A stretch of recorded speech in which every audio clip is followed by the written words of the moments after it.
టాలీవుడ్ మొత్తం కొత్త ఉడికిపోతోంది. రేపేం జరుగుతుందో అన్న గుబులు ప్రతి సినిమా సర్కిల్ని పిచ్చెక్కిస్తోంది.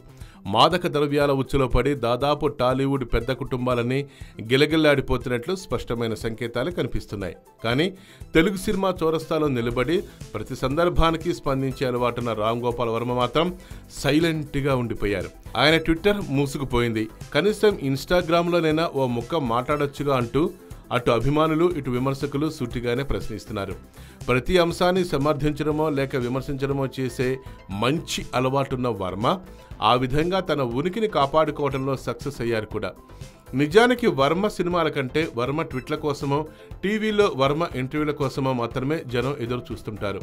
వర్మ మార్క్ నిశిత విమర్శ మీద సినిమాయేతర వర్గాల్లో కూడా అంతులేని ఆసక్తి ఉంటుంది. వర్మ స్టైల్ ఆఫ్ క్రిటిసిజాన్ని ఇష్టపడే వాళ్ళు ఎక్కువే. ఒక వివాదాన్ని కానీ ఒక ఘటనను కానీ వర్మ చూసే కోణం విశిష్టంగా ఉంటుందని చెప్పుకుంటారు అంతా. అటువంటి వర్మ ఇంతటి సంక్షోభ సమయంలో కూడా చిత్ర పరిశ్రమని ఒంటరిగా వదిలేయటం భావ్యం కాదు కదా అంటున్నారు. ఆ మధ్య ట్విట్టర్ని వదిలేస్తున్నారంటూ సెన్సేషన్ క్రియేట్ చేశారు వర్మ. షార్ట్ ఫిలిమ్స్తో ప్రకంపన సృష్టించడం మొదలుపెట్టారు. ఇటీవల ఎన్టీఆర్ బయోపిక్ తీస్తానంటూ ఒక వాయిస్ ప్రజెంటేషన్ని జనం మీదకు తోసేసి జడిపించేశారు.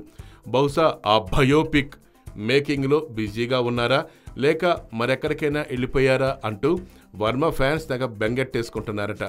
కాకపోతే వర్మ కూడా డ్రగ్స్ వాసన తెలిసిన వాడేనన్న వాదన ఒకప్పుడు ఫిలిం సర్కిల్లో నడుస్తోంది. ఈ డ్రగ్స్ గొడవల్లో తలదూచడం శ్రేయస్కరం కాదని సైలెంట్గా ఉండిపోయారా?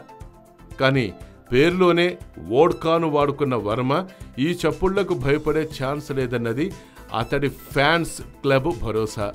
మరి వర్మ ఎప్పుడు నోరు విప్పుతాడో?